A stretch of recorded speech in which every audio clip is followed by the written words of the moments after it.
Dear student, English আৰু social ছায়েন্সৰ পিছত এইবাৰ মই তোমালোকলৈ লৈ আহিছোঁ সাধাৰণ বিজ্ঞানৰ অতিকে গুৰুত্বপূৰ্ণ ৪৫টা MCQ, যিবিলাক তোমালোকৰ অহা ফেব্ৰুৱাৰী ১৫ তাৰিখৰ পৰা অনুষ্ঠিত হ'বলগীয়া মেট্ৰিক পৰীক্ষাৰ বাবে যথেষ্ট ইম্পৰ্টেণ্ট, অৰ্থাৎ কমন পৰা সম্পূৰ্ণ সম্ভাৱনা আছে। তো আহা তেতিয়াহ'লে আমি কুৱেশ্যনবিলাক ডিছকাছ কৰোঁ। আৰু ইয়াৰ পূৰ্বে কওঁ, যদি কোনোবা নতুনকৈ মোৰ চেনেললৈ আহিছা তেতিয়াহ'লে চেনেলটো ছাবস্ক্ৰাইব কৰি ন'টিফিকেশ্যনটো অন কৰি ৰাখিবা এনেধৰণৰ ভিডিঅ' মোৰ পাই থাকিবৰ বাবে। আৰু যদি তোমালোকে ইংলিছ আৰু ছ'চিয়েল ছায়েন্সৰ ইম্পৰ্টেণ্ট MCQসমূহ চোৱা নাই তেতিয়াহ'লে ডেছক্ৰিপশ্যনত লিংক দি দিম, তোমালোকে চাই ল'ব পাৰিবা। তো এনিৱে, তো এনেধৰণে দিয়া থাকিব, তোমালোকে দেখা পাইছা কুৱেশ্যনটো। Choose the correct answer of the following questions, অৰ্থাৎ তলত দিয়া প্ৰশ্নবোৰৰ শুদ্ধ উত্তৰটো বাছি লোৱা। প্ৰতিটো প্ৰশ্নৰ ইয়াত আমাৰ 4টাকৈ বিকল্প উত্তৰ দিয়া থাকিব, তাৰ পৰা আমি শুদ্ধ উত্তৰটো বাছি উলিয়াব লাগে। ফাৰ্ষ্ট কুৱেশ্যনটো দিছে, question number 1, at the time of short circuit the current in the circuit, অৰ্থাৎ হৰ্ষবৰ্তনী হোৱাৰ সময়ত বৰ্তনীটোৰ প্ৰবাহ। অপশ্যন এ বোজন পৰিমাণে কমি যায়, বি দিছে সলনি নহয়, চি বোজন পৰিমাণে বৃদ্ধি পায়, ডি দিছে অবিৰতভাৱে সলনি হয়। ইয়াত দিয়া অপশ্যনসমূহৰ ভিতৰত শুদ্ধ অপশ্যনটো হ'ব অপশ্যন চি, বোজন পৰিমাণে বৃদ্ধি পায়। তোমালোকে নিশ্চয় শ্বৰ্ট চাৰ্কিটৰ ফলত সংঘটিত হোৱা বিভিন্ন ঘটনাৰ কথা শুনিছাই নিশ্চয়। Next question number 2, what will be the colour of silver chloride in the presence of sunlight, অৰ্থাৎ চিলভাৰ ক্লৰাইডৰ বৰণ সূৰ্যৰ পোহৰৰ উপস্থিতিত কি ধৰণৰ হ'ব। আমি ৰাসায়নিক বিক্ৰিয়াৰ সমীকৰণ পাঠটোত পাইছিলোঁ যে বগা চিলভাৰ ক্লৰাইড সূৰ্যৰ পোহৰৰ উপস্থিতিত মটীয়া ৰঙলৈ পৰিণত হয়, আৰু ইয়াৰ কাৰণটো হৈছে পোহৰে চিলভাৰ ক্লৰাইডক চিলভাৰ ক্লৰিনলৈ বিয়োজিত কৰে। আৰু যিয়ে নহওক, ইয়াত শুদ্ধ অপশ্যনটো হ'ব অপশ্যন চি, মটীয়া। নেক্সট কুৱেশ্যন নম্বৰ 3 দিছে, piece of wire of resistance R is cut into 5 equal parts, অৰ্থাৎ আৰ ৰোধৰ এডাল তাৰ 5টা সমান ভাগলৈ বিভক্ত কৰা হ'ল। এতিয়া এই অংশবোৰ সমান্তৰালভাৱে সংযোগ কৰা হ'ল। যদি সজ্জাটোৰ সমতুল্য ৰোধ আৰ হয় তেতিয়া R/R' অনুপাত হ'ব। অপশ্যনসমূহ দিছে, অপশ্যন এ 1/25, বি দিছে 1/5, চি 5, ডি 25। এই সমস্যাটোৰ সমাধান আমি এনেধৰণে আগবঢ়াব পাৰোঁ, তোমালোকে ভালকৈ চাবা, যদি কিবা বুজি নোপোৱা কমেণ্ট কৰিবা। তো শেষত আমি R/R' ইজুকেলটো পালোঁ কিমান, 25, অৰ্থাৎ R আৰু R' অনুপাত হৈছে 25। গতিকে ইয়াত শুদ্ধ অপশ্যনটো হ'ব D, 25। Next question number 4, where should an object be placed in front of a convex lens to get a real image of the size of the object, অৰ্থাৎ লক্ষ্য বস্তুৰ সমান আকাৰৰ সৎ প্ৰতিবিম্বটো অসৎ প্ৰতিবিম্ব পাবলৈ হ'লে লক্ষ্য বস্তুটো উত্তৰ লেন্সৰ সন্মুখত কোন স্থানত ৰাখিব লাগিব। তো ইয়াত আমাক যি 4টা অপশ্যন দি দিছে তাৰ ভিতৰত শুদ্ধ অপশ্যনটো হৈছে অপশ্যন এ, মুখ্য ফকাছ আৰু ভাঁজ ব্যাসাৰ্ধৰ মাজত, at the principle focus of the lens. Next question number 5, তলৰ কোনটো ধাতুৱে ঠাণ্ডা পানীৰ লগত প্ৰবল বেগে বিক্ৰিয়া কৰে। আমি পাইছিলোঁ যে ছ'ডিয়াম আৰু পটাছিয়াম ধাতুৱে ঠাণ্ডা পানীৰ লগত প্ৰবল বেগে বিক্ৰিয়া কৰে। ইয়াত যিহেতু আমাৰ ছ'ডিয়াম অপশ্যনটো আছে, গতিকে ইয়াত শুদ্ধ অপশ্যনটো হ'ব option C, Na। Next question number 6, অম্লৰাজ হ'ল। এই প্ৰশ্নটোৰ বিকল্প উত্তৰ হিচাপে আমাক যি 4টা উত্তৰ দিছে তাৰ ভিতৰত শুদ্ধ উত্তৰটো হ'ব অপশ্যন এ, 3:1 অনুপাতত গাঢ় HCl আৰু গাঢ় HNO3ৰ মিশ্ৰণ। Next question number 7, the reactive metal is, অৰ্থাৎ আটাইতকৈ সক্ৰিয় ধাতুটো হ'ল। আমাক ইয়াত যি 4টা অপশ্যন দি দিছে তাৰ ভিতৰত শুদ্ধ অপশ্যনটো হ'ব অপশ্যন চি, পটাছিয়াম। পটাছিয়াম হৈছে আটাইতকৈ সক্ৰিয় ধাতু। নেক্সট কুৱেশ্যন নম্বৰ 8 দিছে, the least reactive metal is, অৰ্থাৎ আটাইতকৈ কম সক্ৰিয় ধাতুটো হ'ল। ইয়াত আমাক দিয়া অপশ্যনসমূহৰ ভিতৰত শুদ্ধ অপশ্যনটো হ'ব অপশ্যন ডি, জিংক। জিংক হৈছে আটাইতকৈ কম সক্ৰিয় ধাতু। তোমালোকে এই টেবুলখন ভালদৰে লক্ষ্য কৰিবা, ইয়াত আটাইতকৈ সক্ৰিয় ধাতুৰ পৰা একেবাৰে কম সক্ৰিয় ধাতুলৈ চিৰিয়েলি দিয়া হৈছে। গতিকে ইয়াৰ পৰা বিভিন্ন কুৱেশ্যন আহিব পাৰে। ইতিমধ্যে 2টা কুৱেশ্যন মই উল্লেখ কৰিছোঁ, লগতে ধৰা ধাতুবিলাকক সক্ৰিয়তাৰ ক্ৰম অনুসাৰে সজাবলৈ দিব পাৰে, ঊৰ্ধ্বক্ৰমত বা অৰ্ধক্ৰমত, ডিচেণ্ডিং বা এচেণ্ডিং এনেধৰণে। গতিকে টেবুলখন ভালকৈ চাই গ'লে তোমালোকৰ নিশ্চয় এক্সামত হেল্প হ'ব। Next question number 9, which of the following a biogas, অৰ্থাৎ তলত দিয়া কোনটো এটা জৈৱ গেছ। আমাক অপশ্যন এ দিছে methane, B chlorine, C fluorine, D phosphorus. ইয়াত শুদ্ধ অপশ্যনটো হ'ব অপশ্যন এ, মিথেন। মিথেন হৈছে এটা জৈৱ gas. Question number 10, the hardest substance is, অৰ্থাৎ আটাইতকৈ কঠিন পদাৰ্থটো হ'ল, এইটো আমি জানো সকলোৱে, আটাইতকৈ কঠিন পদাৰ্থ হৈছে হীৰা। গতিকে শুদ্ধ অপশ্যনটো হ'ব অপশ্যন এ, ডায়মণ্ডছ, অৰ্থাৎ হীৰা। নেক্সট কুৱেশ্যন নম্বৰ 11, মানুহৰ বৃক্ক দুটা কোনটো তন্ত্ৰৰ অংশ। The kidney in human beings are a part of system for. আমি জীৱন প্ৰক্ৰিয়া পাঠটোত পাইছিলোঁ যে মানুহৰ ৰেচন তন্ত্ৰটো এযোৰ বৃক্ক, এযোৰ মূত্ৰনলী, এটা মূত্ৰথলী আৰু এটা মূত্ৰ নিষ্কাশন নলীৰ দ্বাৰা গঠিত। গতিকে ইয়াত শুদ্ধ অপশ্যনটো হ'ব option C, ration. Next question number 12, graphite বিদ্যুতৰ আমাক অপশ্যনসমূহ দিছে। অপশ্যন এ সুপৰিবাহী, বি কুপৰিবাহী, চি অপপৰিবাহী আৰু অপশ্যন ডি দিছে ওপৰৰ এটাও নহয়, নান অফ দ্য এবভ। গ্ৰেফাইট হৈছে বিদ্যুতৰ সুপৰিবাহী, গতিকে ইয়াত শুদ্ধ অপশ্যনটো হ'ব অপশ্যন এ, ৱেল কণ্ডাক্টিং, অৰ্থাৎ সুপৰিবাহী। Next question number 13, some substance can give oxygen to others, what are this substance called? অৰ্থাৎ কিছুমান পদাৰ্থই আনক অক্সিজেন দিব পাৰে, এই পদাৰ্থবোৰক কি পদাৰ্থ বোলে? ইয়াত শুদ্ধ অপশ্যনটো হ'ব অপশ্যন এ, জাৰক পদাৰ্থ। Next question number 4, at present these number of elements are known, বৰ্তমান আমি ডেছটা মৌলৰ বিষয়ে জানো। ইয়াত শুদ্ধ অপশ্যনটো হ'ব অপশ্যন ডি, 114, অৰ্থাৎ বৰ্তমান আমি 114টা মৌলৰ বিষয়ে জানো। নেক্সট কুৱেশ্যন নম্বৰ 15, মেণ্ডেলিভে কাম আৰম্ভ কৰোঁতে কেইটা মৌলৰ বিষয়ে জানিছিল? Option A 63, B 65, D 64, D 53। তো ইয়াত শুদ্ধ অপশ্যনটো হ'ব অপশ্যন এ 63, অৰ্থাৎ মেণ্ডেলিভে কাম আৰম্ভ কৰোঁতে 63টা মৌলৰ বিষয়ে জনা গৈছিল। কুৱেশ্যন নম্বৰ 16, ফাইগোমনোমিটাৰ এবিধ যন্ত্ৰ যাক মানুহৰ ডেছ জুখিবলৈ ব্যৱহাৰ কৰা হয়। আমি জানো যে ফাইগোমেনোমিটাৰ মানুহৰ ৰক্তচাপ জুখিবলৈ ব্যৱহাৰ কৰা হয়, যিটো ব্লাড প্ৰেছাৰ বুলি কোৱা হয়। গতিকে ইয়াত শুদ্ধ অপশ্যনটো হ'ব অপশ্যন এ, ব্লাড প্ৰেছাৰ, অৰ্থাৎ ৰক্তচাপ। নেক্সট কুৱেশ্যন নম্বৰ 17, অজীৰ্ণতাৰ চিকিৎসাৰ বাবে তলৰ কোন ধৰণৰ ঔষধ ব্যৱহাৰ কৰা হয়? অপশ্যন এ এণ্টিবায়'টিক, বি বেদনানাশক, চি অম্লনাশক, ডি বীজাণুবাৰক। ইয়াত শুদ্ধ অপশ্যনটো হ'ব অপশ্যন চি, অম্লনাশক, অৰ্থাৎ অজীৰ্ণতাৰ চিকিৎসাৰ বাবে অম্লনাশক ব্যৱহাৰ কৰা হয়। Next question number 18, the structural and functional unit of kidney is, বৃক্কৰ গঠন আৰু কাৰ্যৰ একক হ'ল option A nephron, B dendrite, C neuron, D auxin. ইয়াত শুদ্ধ অপশ্যনটো হ'ব অপশ্যন এ নেফ্ৰন, অৰ্থাৎ নেফ্ৰন হৈছে বৃক্কৰ গঠন আৰু কাৰ্যৰ একক। নেক্সট কুৱেশ্যন নম্বৰ 19, তেজত চেনিৰ মাত্ৰা নিয়ন্ত্ৰণ কৰি থকাত সহায় কৰা অগ্নাশয়ৰ দ্বাৰা উৎপাদিত হৰম'নবিধ হৈছে। আমি জানো যে অগ্নাশয়ৰ পৰা উৎপাদিত হোৱা ইনচুলিন আৰু গ্লুকাগনে তেজত চেনিৰ মাত্ৰা নিয়ন্ত্ৰণ কৰে। গতিকে ইয়াত ইনচুলিন অপশ্যনটো আছে। So' here the correct option is option C, insulin. Next question number 20, হৰম'নৰ পৰিমাণ আৰু নিশ্চিত হোৱাৰ সময় কেনেদৰে নিয়ন্ত্ৰিত হয়? তো ইয়াত আমাক যি 4টা অপশ্যন দি দিছে, তাৰ ভিতৰত শুদ্ধ অপশ্যনটো হ'ব অপশ্যন এ, ফিডবেক পদ্ধতিৰ দ্বাৰা। Next question number 21, regulates the balance of the body, অৰ্থাৎ শৰীৰৰ ভাৰসাম্যতা নিয়ন্ত্ৰণ কৰে। Option A pons, B cerebellum, C cerebrum, D medulla. আমি পাইছিলোঁ যে এডাল বাঁহত খোজকঢ়া বা চাইকেল চলোৱা বা পেঞ্চিলডাল ধৰাৰ দৰে কাৰ্যবোৰ আমাৰ মগজুৰ চেৰিবেলাম নামৰ অংশই নিয়ন্ত্ৰণ কৰে, অৰ্থাৎ চেৰিবেলামে আমাৰ শৰীৰৰ ভাৰসাম্যতা নিয়ন্ত্ৰণ কৰে। গতিকে ইয়াত শুদ্ধ অপশ্যনটো হ'ব option B, cerebellum. Next question number 22, which hormone helps in plant cell division, অৰ্থাৎ কোনবিধ হৰম'নে উদ্ভিদৰ কোষ বিভাজন কৰাত সহায় কৰে? তো ইয়াত আমাক যি 4টা অপশ্যন দি দিছে, তাৰ ভিতৰত শুদ্ধ অপশ্যনটো হ'ব অপশ্যন এ, চাইট'কাইনিন। ইয়াৰ লগতে তোমালোকে অক্সিন বা জিবাৰলেনিন বা এপচাইচিছ এচিড নামৰ হৰম'নবিধবিলাকে উদ্ভিদৰ কি কি কাৰ্য নিয়ন্ত্ৰণ কৰে, এইবিলাকো চাই যাবা। ইয়াৰ মাজৰ পৰা যিকোনো এটা কুৱেশ্যন এক্সামত আহি যাব পাৰে। Next question number 23, the main function of heredity is, অৰ্থাৎ বংশগতিৰ মূল কাৰ্য হৈছে। ইয়াত শুদ্ধ অপশ্যনটো হ'ব অপশ্যন এ, ডিএনএৰ প্ৰতিলিপি গঠন।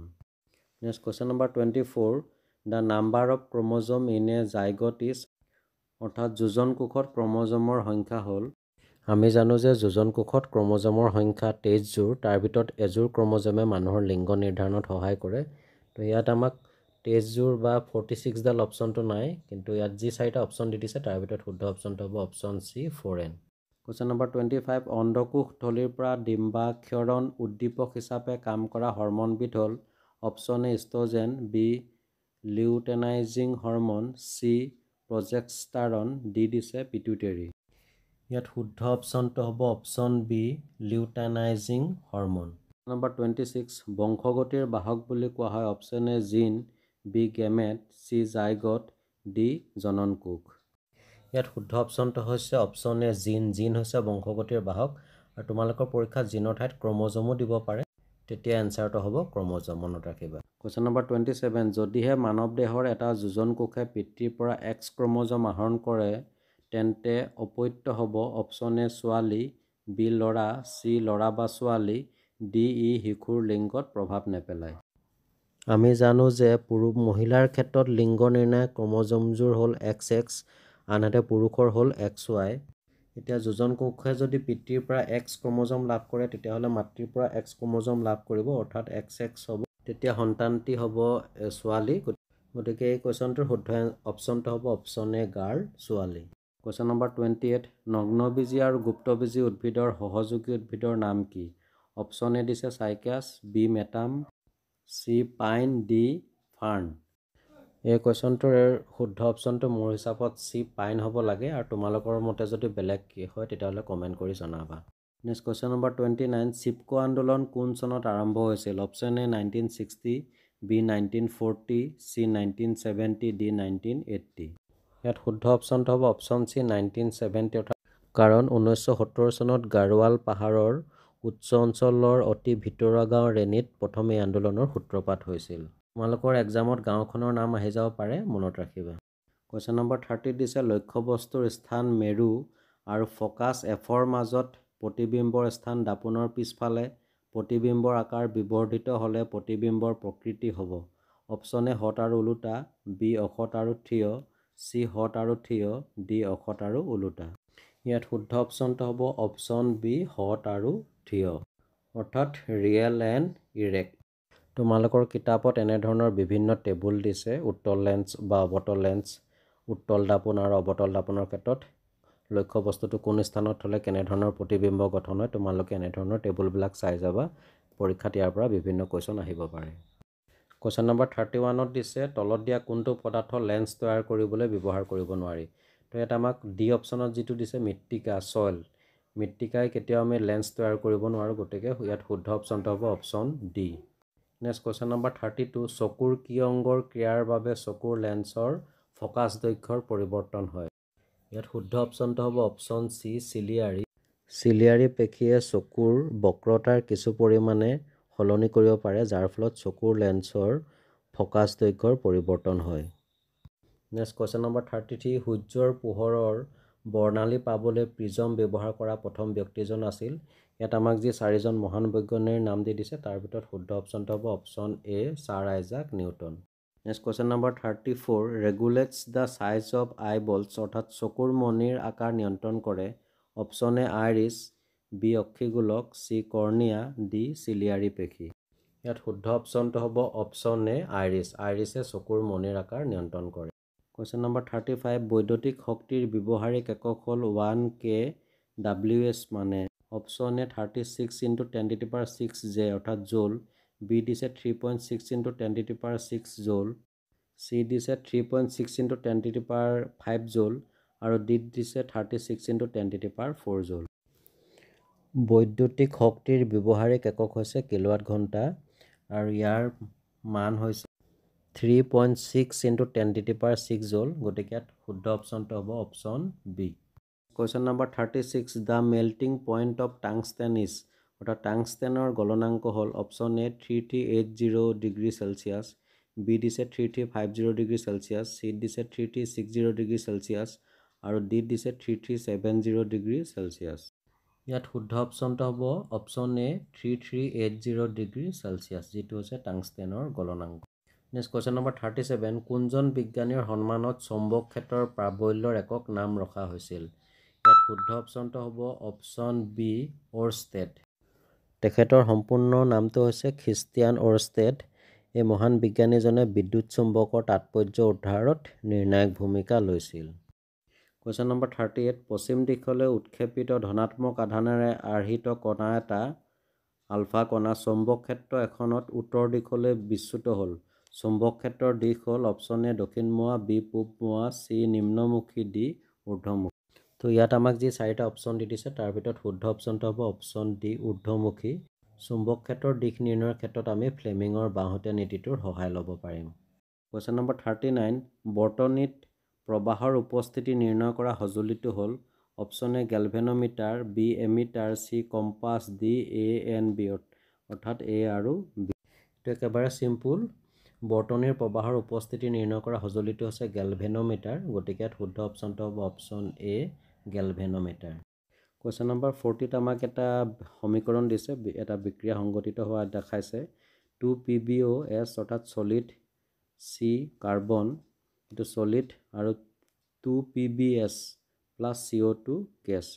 তলৰ বিক্ৰিয়াটোৰ বাবে উক্তিসমূহৰ কোনকেইটা অশুদ্ধ? অপশ্যন এ লেড বিজাৰিত হৈছে, 2ত দিছে কাৰ্বন ডাই অক্সাইড জাৰিত হৈছে, 3ত দিছে কাৰ্বন জাৰিত হৈছে, আৰু 4ত দিছে লেড অক্সাইড জাৰিত হৈছে। এই সমীকৰণটোৰ প্ৰিণ্টিঙত কিছু প্ৰব্লেম হৈছে। ইয়াত 2PbO প্লাছ C, ইয়াত আমি এডাল কাঁড় চিন লাগিছিলে, অৰ্থাৎ এই দুটাৰ মাজত বিক্ৰিয়া ঘটি লেড আৰু কাৰ্বন ডাই অক্সাইড গেছ উৎপন্ন হৈছে। বাৰু যিয়ে নহওক, ইয়াত শুদ্ধ অপশ্যনটো হ'ব অপশ্যন A 1 and 2, অৰ্থাৎ লেড বিজাৰিত হৈছে আৰু কাৰ্বন ডাই অক্সাইড জাৰিত হৈছে। কুৱেশ্যন নম্বৰ 41, 4টা কাৰ্বনৰ যৌগ বিউটাননত থকা কাৰ্যকৰী মূলক হ'ল option A carboxylic acid, option B aldehyde, C ketone, D alcohol. ইয়াত শুদ্ধ অপশ্যনটো হ'ব option C ketone. Next question number 42, তলত দিয়া কোনটো পদাৰ্থ লেন্স তৈয়াৰ কৰিবলৈ ব্যৱহাৰ কৰিব নোৱাৰি? অপশ্যন এ ৱাটাৰ পানী, B glass, C plastic, D clay অৰ্থাৎ মৃত্তিকা। এইটো আগতে এবাৰ আমি পাই আহিছোঁ। ইয়াত শুদ্ধ অপশ্যনটো হ'ব অপশ্যন ডি ক্লে অৰ্থাৎ মৃত্তিকা। নেক্সট কুৱেশ্যন নম্বৰ 43, অজনৰ সংকেত হ'ল এ option A O2, B O3, C UV, D none of the above অৰ্থাৎ এটাও নহয়। এইটো একেবাৰে চিম্পল, তোমালোকে জানাই নিশ্চয়। ইয়াত শুদ্ধ অপশ্যনটো হ'ব অপশ্যন বি O3, O3 হৈছে অজনৰ সংকেত। কুৱেশ্যন নম্বৰ 44ত চিপকো আন্দোলনক লৈ আন এটা কুৱেশ্যন দিছে, who lead the Chipko movement, অৰ্থাৎ চিপকো আন্দোলনৰ নেতৃত্ব কোনে আগবঢ়াইছিল? Option A Sundarlal Bahuguna, B যাদৱ পায়েং, চি অমৃতা দেৱী বিষ্ণুৱে, ডি দিছে মহাত্মা গান্ধী। তো ইয়াত যি আমাক 4টা অপশ্যন দি দিছে, তাৰ ভিতৰত শুদ্ধ অপশ্যনটো হ'ব অপশ্যন এ সুন্দৰলাল বহুগুণা, তেখেতে চিপকো আন্দোলনৰ নেতৃত্ব আগবঢ়াইছিল। কুৱেশ্যন নম্বৰ 45 লাষ্ট MCQ, অযৌন প্ৰজননৰ মুকুল উদ্গম সংঘটিত হয়। অপশ্যন এ এমিবাত, বি ইষ্টত, চি প্লাজমডিয়ামত, ডি লেছমেনিয়াত। ইয়াত শুদ্ধ অপশ্যনটো হ'ব অপশ্যন বি ইষ্টত, অৰ্থাৎ ইষ্টত অযৌন প্ৰজননৰ মুকুল উদ্গম সংঘটিত হয়। ডিয়াৰ ষ্টুডেণ্ট, এয়া আছিল 2025 বৰ্ষত অনুষ্ঠিত হ'বলগীয়া মেট্ৰিক পৰীক্ষাৰ বাবে সাধাৰণ বিজ্ঞানৰ কেইটামান অতিকে ইম্পৰ্টেণ্ট কুৱেশ্যন মোৰ চেনেলৰ জৰিয়তে আগবঢ়াবলৈ চেষ্টা কৰিলোঁ। যদিহে তোমালোকে ভিডিঅ'টো হেল্পফুল বুলি ভাবিছা, তেতিয়াহ'লে যিমান পাৰা শ্বেয়াৰ কৰিবা তোমালোকৰ ফ্ৰেণ্ডসকললৈ, যাতে তেওঁলোকেও ইয়াৰ দ্বাৰা উপকৃত হয়। ইয়াৰ পাছত মই জেনেৰেল মেথছৰ কেইটামান ইম্পৰ্টেণ্ট MCQ তোমালোকলৈ লৈ আহি আছোঁ আন এটা ভিডিঅ'ৰ জৰিয়তে। তো চাই থাকিবা RB লাৰ্ণ কাম এণ্টাৰটেইনমেণ্ট। আন এটা ভিডিঅ'ত তোমালোকক পুনৰ লগ পাম। আজিলৈ ধন্যবাদ।